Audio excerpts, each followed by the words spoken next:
नमस्कार, मैं हूं रणधीर और आप सबका स्वागत है मेरे यूट्यूब चैनल गुरुजी पे। आज हम पढ़ने वाले हैं महात्मा गांधी जी के बारे में। महात्मा गांधी जी से एक प्रश्न किसी भी एग्जाम्स में आप देख लीजिए, यूपीएससी से लेकर स्टेट पीएससी या कितने भी छोटे बड़े एग्जाम्स होते हैं, ग्रुप ए से लेकर ग्रुप डी तक, सभी एग्जाम्स में इनसे प्रश्न बनता है। ठीक है, इनसे संबंधित एक एक पॉइंट आपके लिए इंपॉर्टेंट हो जाता है। तो आज हम वही पढ़ने वाले हैं। आज हम इनके जीवन परिचय और दक्षिण अफ्रीका में महात्मा गांधी जी का क्या योगदान रहा था, वहाँ भी अंग्रेजों को कैसे इन्होंने धूल चटाया था, उसके बारे में हम देखेंगे। और इसके नेक्स्ट वीडियो में हम देखेंगे कि महात्मा गांधी जी का भारत में जो स्वतंत्रता संग्राम चली थी उसमें उनका क्या योगदान रहा था। क्योंकि महात्मा गांधी जी का जो भारतीय स्वतंत्रता संग्राम में एक अहम योगदान रहा है और ये हमारे राष्ट्रपिता भी हैं, इसलिए ये इंपॉर्टेंट हो जाता है हमारे लिए कि इनके बारे में हम अच्छे से एग्जाम्स में पढ़ के जाएँ। कहाँ से प्रश्न पूछ देगा, आपको कुछ भी नहीं पता चलेगा। तो चलिए हम इनका एकदम बेसिक से स्टार्ट करते हैं। इनका शुरुआती जीवन जन्म से लेके दक्षिण अफ्रीका तक के दौरे तक का, ठीक है। और नेक्स्ट वीडियो में हम आगे देखेंगे।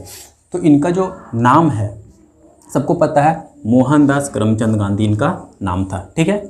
जन्म कब हुआ था? 2 अक्टूबर 1869 को। अब यहाँ पे देखो प्रॉब्लम क्या होती है। यहाँ पे सबको पता है कि 2 अक्टूबर को गांधी जी का जन्म होता है, क्योंकि 2 अक्टूबर सबको पता है कि एग्जाम्स में छुट्टी मिलती है गांधी जयंती के दिन, बचपन से हम लोग देखते आ रहे हैं। लेकिन ईस्वी पता नहीं होता है कि कब है, और एग्जामिनर क्या करेगा कि इसको चेंज कर देगा, ठीक है। तो इसको आपको याद रखना है कि 1869 यानी कि 1869 में पोरबंदर कहाँ, गुजरात में गांधी जी का जन्म होता है, जो कि मुंबई प्रेसिडेंसी के अंतर्गत आता है। अब मुंबई प्रेसिडेंसी क्या है, तो जब अंग्रेज भारत में आए थे तो वो 3 जगहों से राज कर रहे थे, कलकत्ता, मुंबई और मद्रास। तो वही है एक हमारा हो जाता है मुंबई प्रेसिडेंसी, जिसके अधीन था हमारा गुजरात, और गुजरात के पोरबंदर में गांधी जी का जन्म होता है, ठीक है।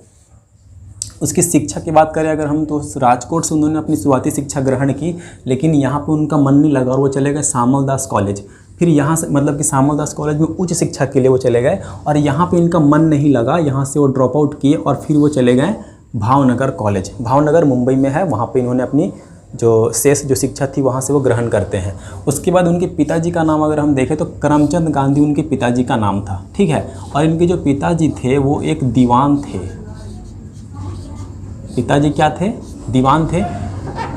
राजकोट में एक राजा हुआ करते थे, उनके दरबार में ये दीवान थे, ठीक है। तो शुरू से ही जो है वो गांधी जी एक समृद्ध परिवार में उनका जन्म हुआ था, पैसे की कोई दिक्कत नहीं थी, आर्थिक रूप से वो काफ़ी मजबूत थे गांधी जी, ठीक है। अब इनकी माता जी का नाम हम देख लेते हैं। तो माता जी का जो नाम था वो था पुतली बाई। माता जी का नाम था पुतली बाई। तो ये तो हो गए उनके बेसिक्स इन्फॉर्मेशन, ठीक है। लेकिन यहाँ से प्रश्न आपको बनने स्टार्ट होते हैं, यहाँ से ये प्रश्न बनता है। लेकिन ये आपका तो सबको बचपन से हम लोग पढ़ते आ रहे हैं। अच्छा, इनकी जो माता थी पुतली बाई, वो कहा जाता है कि बहुत धार्मिक थी। वो शुरू से ही जो है धार्मिक किताबें, धार्मिक पुस्तकें जो होती हैं, गीता, महाभारत और रामायण वगैरह पढ़ती थी। तो इनका प्रभाव जो है वो गांधी जी पर काफ़ी हद तक रहा बचपन से ही, जिसकी वजह से गांधी जी में काफ़ी सारे परिवर्तन देखने को हमें मिलते हैं।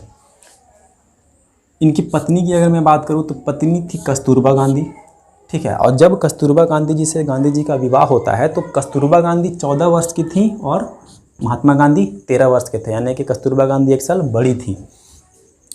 तो जब ये भावनगर कॉलेज में पढ़ रहे होते हैं तो वहाँ पे इनको जो है लंदन से लॉ करने का मतलब मन करता है। हम कह सकते हैं कि इन्हें ऐसा लगता है कि मुझे लॉ करनी चाहिए।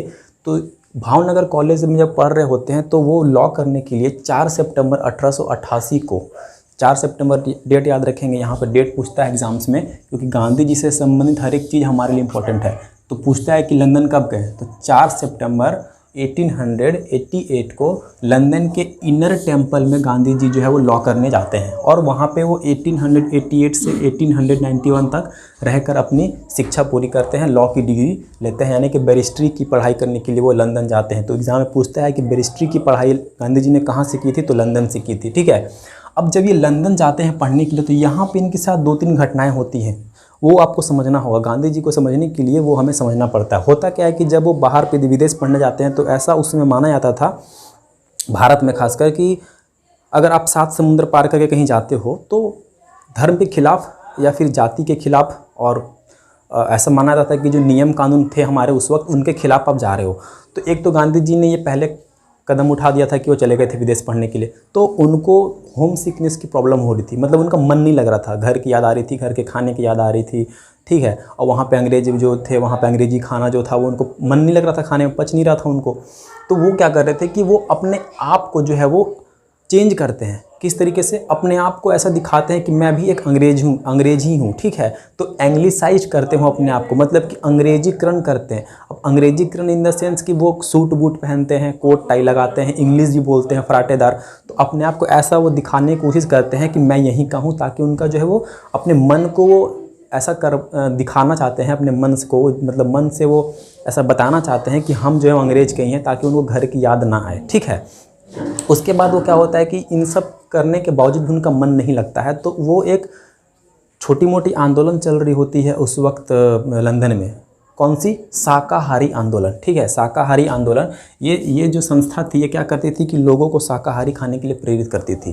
तो इस आंदोलन से जो है वो गांधी जी जुड़ जाते हैं, और इस आंदोलन से जुड़ने के बाद गांधी जी शाकाहारी की ओर बढ़ जाते हैं। यानी कि इससे पहले गांधी जी थोड़ा बहुत जो है वो नॉनवेज खाते थे, ठीक है। अब यहाँ से जुड़ने के बाद गांधी जी, जो डाइट मूवमेंट था, इस संस्था से जुड़ने के बाद गांधी जी जो है वो शाकाहारी पे ध्यान देने लगते हैं। इस दौरान वो बहुत सारी जो है रिलीजियस बुक्स पढ़ते हैं, जैसे कि गीता हो गया, कुरान हो गया, बाइबल हो गया। ये सब किताबें जब पढ़ते हैं तो उनके जीवन में एक अजीब तरीके का, एक अलग तरीके का बदलाव आता है, या हम इसको कह सकते हैं कि उनके लाइफ में एनलाइटमेंट फेज़ होता है ये, ठीक है। उन्हें शिक्षा की प्राप्ति, उन्हें ज्ञान की प्राप्ति हो जाती है। जैसे कि गौतम बुद्ध को पढ़ा था हमने कि उनको ज्ञान की प्राप्ति होती है ना, वृक्ष के नीचे बैठ के। तो उसी तरह गांधी जी जब सारी किताबें पढ़ती हैं तो उनको भी ज्ञान की कुछ प्राप्ति होती है, उनको वो अपने आप को थोड़ा समझने लगते हैं वहाँ से, ठीक है। अब जब वहाँ पे एग्ज़ाम, जब वो इंग्लैंड में जब उन्होंने अपनी लॉ की पढ़ाई कंप्लीट कर ली, तब वो वापस आते हैं भारत। अब भारत आ गए, तो भारत जब वो आ गए तो उनको क्या चाहिए? जॉब चाहिए। तो भारत जब वो शिक्षा पूरी करने के बाद लौटते हैं तो बम्बई में वो प्रैक्टिस करना स्टार्ट कर देते हैं। बम्बई में, क्योंकि भाई लॉ की पढ़ाई करके आए हैं तो अब उनको क्या चाहिए? उनको चाहिए जॉब। तो वो बम्बई चले आते हैं, वहाँ पे अपनी दुकान खोल लेते हैं, यानी कि वकालत की दुकान खोल लेते हैं, वहाँ प्रैक्टिस करने लगते हैं वहाँ पे। लेकिन क्या होता है कि उनको कोई केस नहीं मिलता है। काफ़ी स्ट्रगल करते हैं, काफ़ी स्ट्रगल करने के बाद भी उनको उस तरीके से केस नहीं मिलता है जितनी उनकी उम्मीद थी। क्योंकि ऐसा क्यों होता है? क्योंकि आपको पता होगा कि 1885 में कांग्रेस की स्थापना होती है, ठीक है। कांग्रेस की स्थापना हो जाती है, WC बनर्जी कांग्रेस की स्थापना कर देते हैं। और उस समय क्या था कि कांग्रेस से जितने बहुत बड़े बड़े नेता जो थे, वो अपने आप को, बहुत बड़े बड़े वो लॉयर थे, तो अपने आप को एज अ लॉयर वो एस्टेब्लिश कर चुके थे उस वक्त भारतीय राजनीति में या भारत में। तो इस वजह से गांधी जी को काफ़ी जो है वो कंपटीशन कह सकते हो या फिर स्ट्रगल करना पड़ा था, और इसी चलते जो है इनके पास उतने केस नहीं आ रहे थे जितना ये चाहते थे। तो लेकिन इनकी मुलाकात एक दादा अब्दुल्ला से होती है। कब? मैं 24 मई 1893 की बात कर रहा हूँ। जब दादा अब्दुल्ला से इनकी मुलाकात होती है, तो दादा अब्दुल्ला एक गुजराती व्यापारी थे। दादा अब्दुल्ला एक गुजराती व्यापारी थे। तो दादा अब्दुल्ला को एक ऐसा वकील चाहिए था कि जो इंग्लिश भी बोल ले, और मतलब भारतीय हो और इंग्लिश भी बोल ले अच्छे से, हिंदी इंग्लिश दोनों बोल ले। तो गांधी जी उनके लिए बेस्ट थे, हिंदी बोल लेते थे और अंग्रेजी भी बोल लेते थे। तो उनकी जब ये गांधी जी से मिलते हैं तो गांधी जी को बोलते हैं कि एक काम कीजिए, आप चलिए मेरे साथ दक्षिण अफ्रीका। तो गांधी जी बोलते हैं क्यों? तो बताते हैं दक्षिण अफ्रीका में, दादा अब्दुल्ला बताते हैं कि दक्षिण अफ्रीका में कुछ भारतीय हैं, भारतीय व्यापार हैं या भारतीय मजदूर हैं, जिनको बहुत प्रताड़ित किया जा रहा है। ऐसा क्यों? क्योंकि जिस तरीके से भारत में अंग्रेज़ों का राज था, उसी तरीके से दक्षिण अफ्रीका में भी अंग्रेज़ों की कॉलोनियाँ थी। तो वहाँ भी जो भारतीय मजदूर यहाँ से जो उनको लेके गया था, वहाँ पे ले जाया गया था मजदूरी करने के लिए या फिर उनसे काम करवाने के लिए। जो भारतीय व्यापारी यहाँ से व्यापार करने के सिलसिले में गए थे दक्षिण अफ्रीका, तो उनको थोड़ा प्रताड़ित किया जा रहा था। उनको उस हिसाब से वहाँ पर पैसे नहीं दिए जा रहे थे, उनसे बहुत जातिवाद की घटनाएँ घटित हो रही थी, उनके साथ रेसिज्म की जो है वो बातें चल रही थी। तो इसके वजह से जो है वो वहाँ पर बहुत परेशान थे। तो गांधी जी को इन्हीं के लिए बोला गया दादा अब्दुल्ला द्वारा कि आप चलिए हमारे साथ दक्षिण अफ्रीका और वहाँ उनका केस लड़िए, ठीक है। तो याद रखिएगा कि दादा अब्दुल्ला के कहने पर ही गांधी जी 4 सितंबर 1893 को, ठीक है, 24 मई 1893 को दादा अब्दुल्ला के कहने पे गांधी जी दक्षिण अफ्रीका जाते हैं। तो किन के कहने पे? दादा अब्दुल्ला के कहने पे गांधी जी दक्षिण अफ्रीका जाते हैं, याद रखिएगा। अब जब वो दक्षिण अफ्रीका जाते हैं तो एक जहाज़ से जाते हैं, पानी जहाज़ से जाते हैं, क्योंकि वो उसमें प्लेन वगैरह उतना नहीं था। तो उस जहाज़ का नाम पूछता है आपसे, तो जहाज़ का नाम आप रखेंगे SS सफारी। ये SS सफारी पानी जहाज़ हुआ करता था, जिसमें गांधी जी बैठकर दक्षिण अफ्रीका के लिए निकलते हैं। और जब वो दक्षिण अफ्रीका पहुंचते हैं तो उनके साथ एक बहुत ही दिलचस्प घटना घटती है जो उनको पूरे अंदर से बदल देता है। वो घटना थी 7 जून 1893 की, ठीक है। क्या होता है कि जब गांधी जी अफ्रीका पहुंचते हैं तो वो डरबन से प्रिटोरिया जा रहे होते हैं, ठीक है।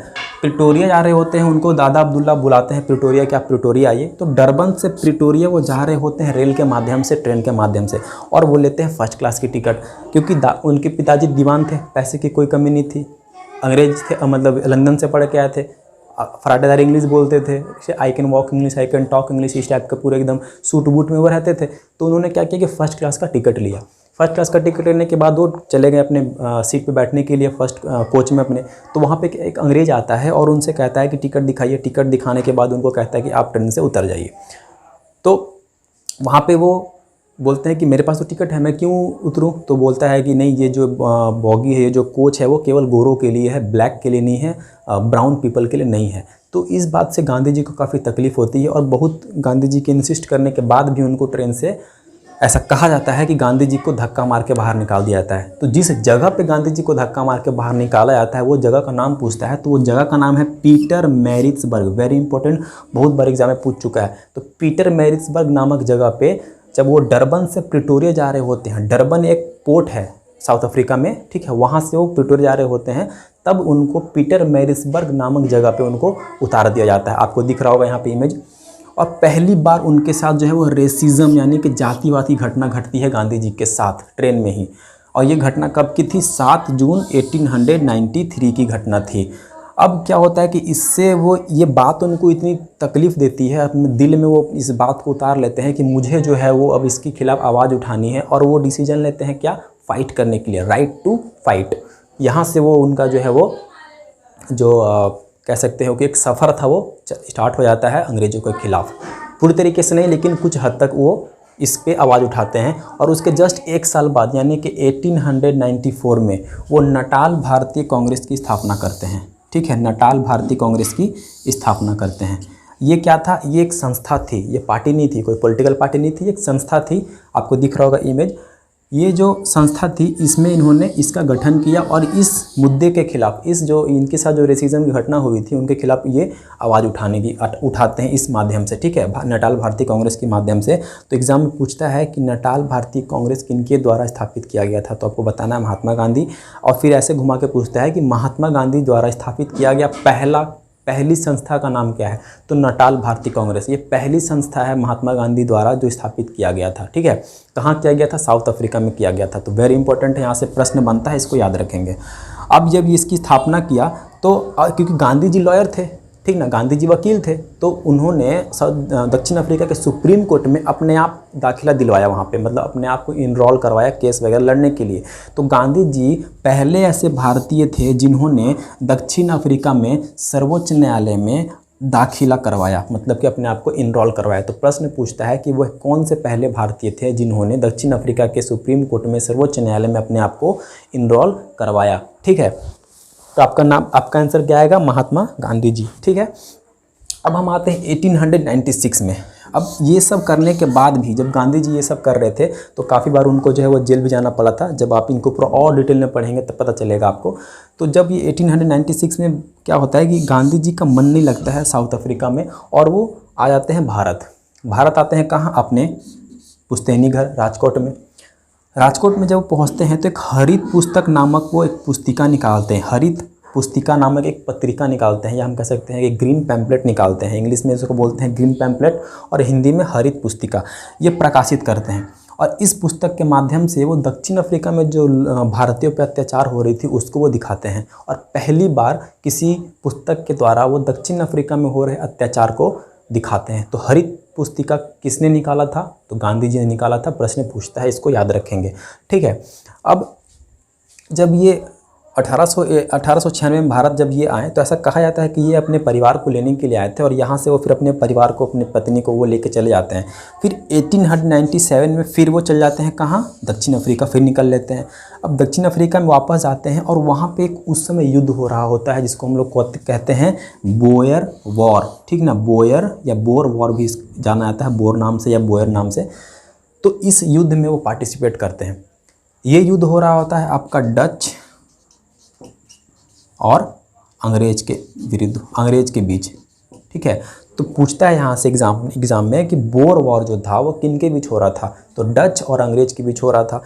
फिर एक प्रश्न बनता है कि इस बोर वॉर में गांधी जी ने किसका समर्थन किया था। तो यहाँ पे प्रश्न फंस जाता है, क्योंकि हम सबको पता है कि गांधी जी जो थे वो गांधी जी क्या हमारे पूरे भारतीय जो थे वो अंग्रेजों के खिलाफ थे। तो डेफिनेटली जो गांधी जी है वो डच का समर्थन किए होंगे, लेकिन ऐसा नहीं है। गांधी जी ने अंग्रेज़ों का साथ दिया था इस युद्ध में, याद रखिएगा। गांधी जी ने बोर वॉर में अंग्रेज़ों का साथ दिया था। और यही नहीं, गांधी जी ने एम्बुलेंस सेवा भी प्रोवाइड कराई थी उनको। जो इमरजेंसी एम्बुलेंस सेवा होती है ना भारत में, 108 करके जो इमरजेंसी सेवा होती है, उस तरीके का एम्बुलेंस कॉर्प्स की स्थापना की थी किया था गांधी जी ने इस युद्ध के दौरान, जिसके तहत जो दक्षिण अफ्रीका में जो अंग्रेज थे, दक्षिण अफ्रीका की जो सरकार थी उसको वो बहुत काफ़ी खुश हुए गांधी जी से, और उन्होंने उनको मेडल भी दिया था। ठीक है, तो गांधी जी को बोर वॉर में युद्ध पार्टिसिपेट करने के लिए, भाग लेने के लिए और एम्बुलेंस सेवा प्रदान करने के लिए उन्हें मेडल दिया गया था। और एक चीज़ मैं बताता हूँ कि इस युद्ध में जब एम्बुलेंस सेवा प्रोवाइड दे रहे थे वहाँ पे बोर वॉर में, तो इंग्लैंड के जो प्रधानमंत्री थे विंस्टन चर्चिल, जो बाद में जाके गांधी जी को काफ़ी क्रिटिसाइज़ करते हैं, वो भी इस युद्ध में इनके साथ थे। ठीक है, और बाद में जाके वो बहुत ही उल्टा सीधा गांधी जी को बोलते हैं। आपने सुना होगा गांधी जी को वो अर्धनंग फ़कीर कहते हैं। ठीक है, तो जब ये सेवा इन्होंने प्रोवाइड किया तो उन्हें मेडल भी दिया गया था दक्षिण अफ्रीका की सरकार द्वारा। दक्षिण अफ्रीका की सरकार मतलब कि अंग्रेज़ों की सरकार, क्योंकि दक्षिण अफ्रीका में ब्रिटिशर्स की कॉलोनी थी। अब हम आ जाते हैं 1901 में।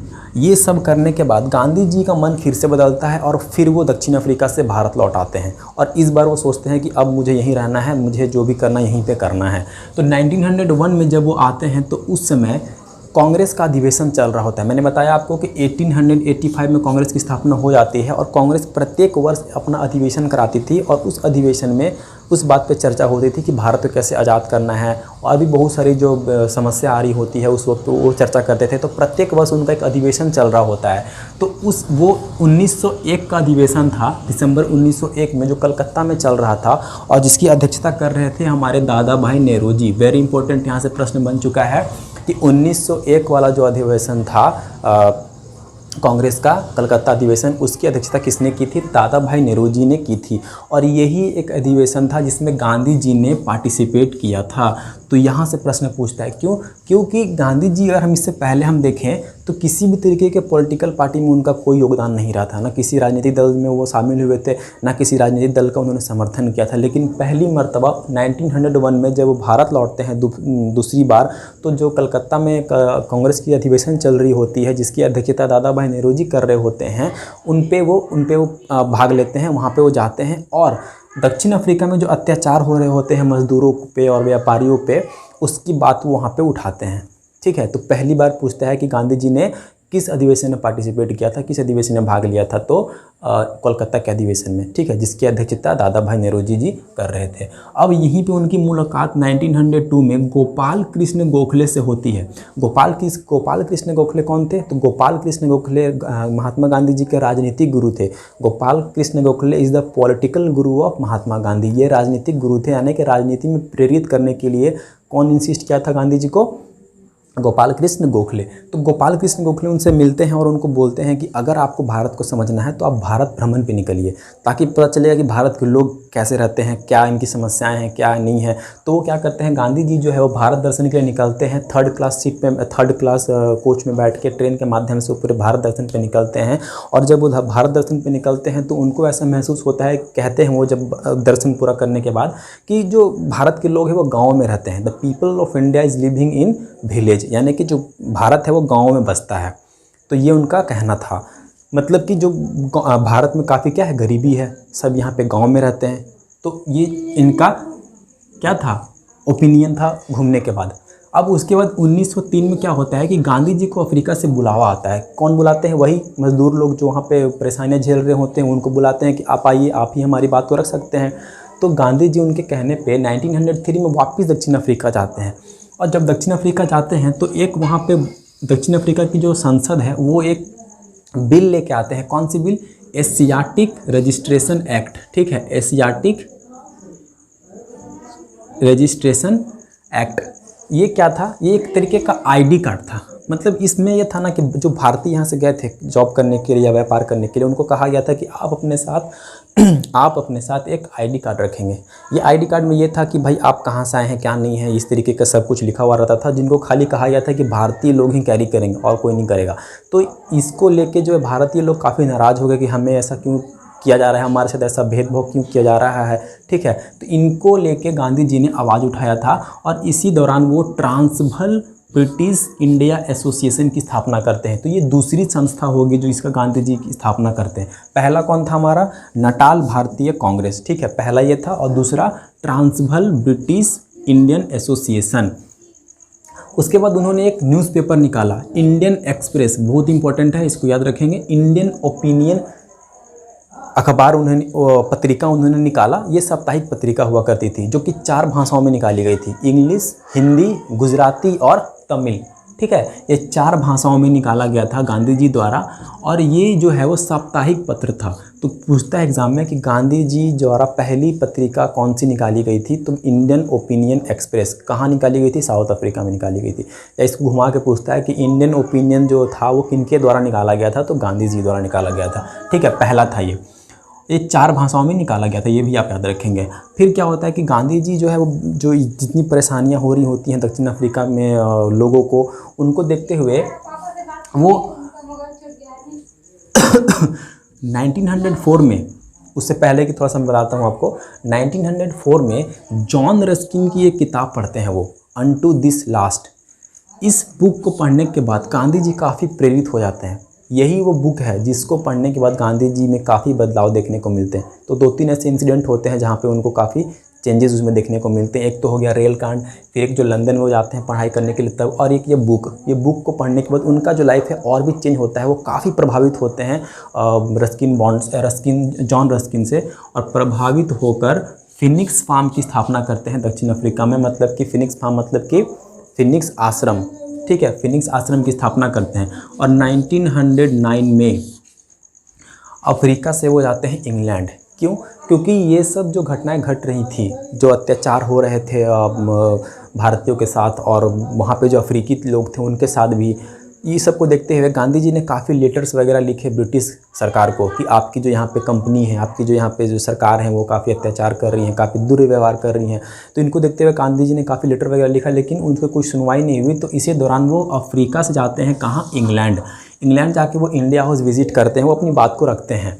उसके बाद क्या होता है कि 13 नवंबर 1909 को गांधी जी वापस आते हैं अफ्रीका। देखिए मैं आपको ये पूरा क्रोनोलॉजिकल तरीके से बता रहा हूँ कि गांधी जी की जन्म से लेके वो कैसे स्टेप बाय स्टेप उनके जीवन में क्या क्या घटनाएं घटी वो मैं बता रहा हूँ। ऐसा नहीं कि कभी मैं सत्याग्रह पढ़ाने लगूँ, कभी भारत में उन्होंने क्या किया वो पढ़ाने लगूँ तो थोड़ा खिचपिच हो जाएगा। तो स्टेप बाय स्टेप मैं आपको डेट वाइज बता रहा हूँ कि क्या क्या उनके साथ कब कब क्या क्या घटनाएं घटी थी, ठीक है। तो कहानी के जैसा इनको आपको याद रखना है, साथ में फैक्ट्स भी आपको याद रखने हैं। तो 1909 में अफ्रीका से जब वो इंग्लैंड, 13 नवंबर 1909 को इंग्लैंड से वो जब अफ्रीका आ रहे थे तो SS किल्डोनन जहाज़ में बैठ के आ रहे थे। जैसे कि यहाँ पे SS सफारी जहाज़ से बैठ के वो गए थे अफ्रीका, उसी तरीके से SS किल्डोनन जहाज़ से लंदन से वो, इंग्लैंड से वो कहाँ आ रहे थे, अफ्रीका आ रहे थे वापस। तो इसी दौरान उन्होंने एक बुक लिख दी। बुक का नाम पूछ देता है आपसे, तो वो बुक का नाम था हिंद स्वराज। ये हिंद स्वराज जो किताब थी वो गांधी जी द्वारा लिखा गया था। कब लिखा गया था? जब वो लंदन से अफ्रीका आ रहे थे जहाज़ में बैठ के, SS किल्डोनन पानी जहाज़ में, तब उन्होंने इस बुक को लिख दी वहाँ पे। तो हिंद स्वराज किसके द्वारा लिखा गया है? तो महात्मा गांधी जी द्वारा लिखा गया।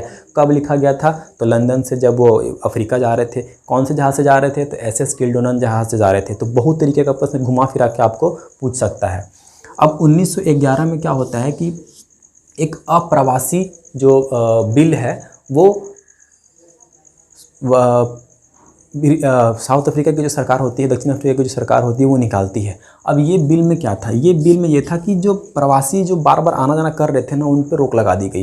तो इस बिल के खिलाफ भी गांधी जी जो है वो काफ़ी क्रोधित हुए और इनको लेके काफ़ी भी उन्होंने धरना प्रदर्शन किया, ठीक है, और इनके खिलाफ कड़ी आवाज़ उठाई गई।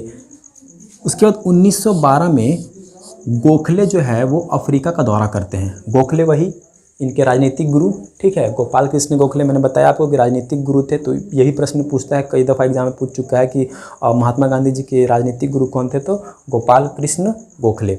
अब गोपाल कृष्ण गोखले 1912 में जब वो विजिट करते हैं साउथ अफ्रीका, तो वो जैसे कि गांधी जी को, जब गांधी जी भारत में जाते हैं तो गांधी जी को वो कहते हैं ना कि भारत विजिट कीजिए, आप भारत का भ्रमण कीजिए समझने के लिए।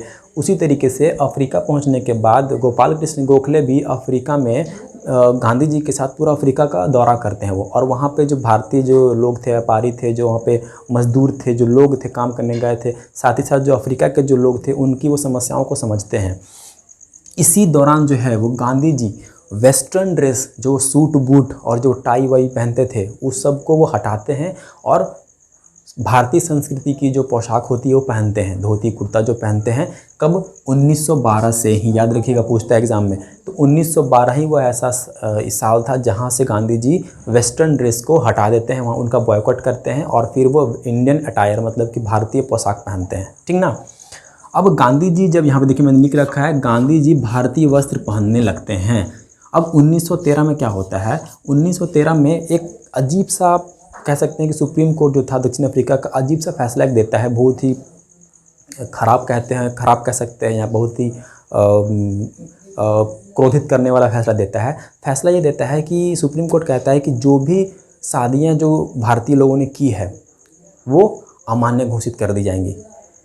ऐसा इसलिए कहा जाता है क्योंकि उनका कहना था कि जितनी भी शादियां हुई हैं वो अगर ब्रिटिश क्रिश्चियन रिचुअल के द्वारा साथ में अगर नहीं की गई है, मतलब कि क्रिश्चियन तरीके से अगर नहीं किया गया है, क्रिश्चियन रीति रिवाज से नहीं की गई है जो भी शादी, वो अमान्य घोषित कर दी गई है।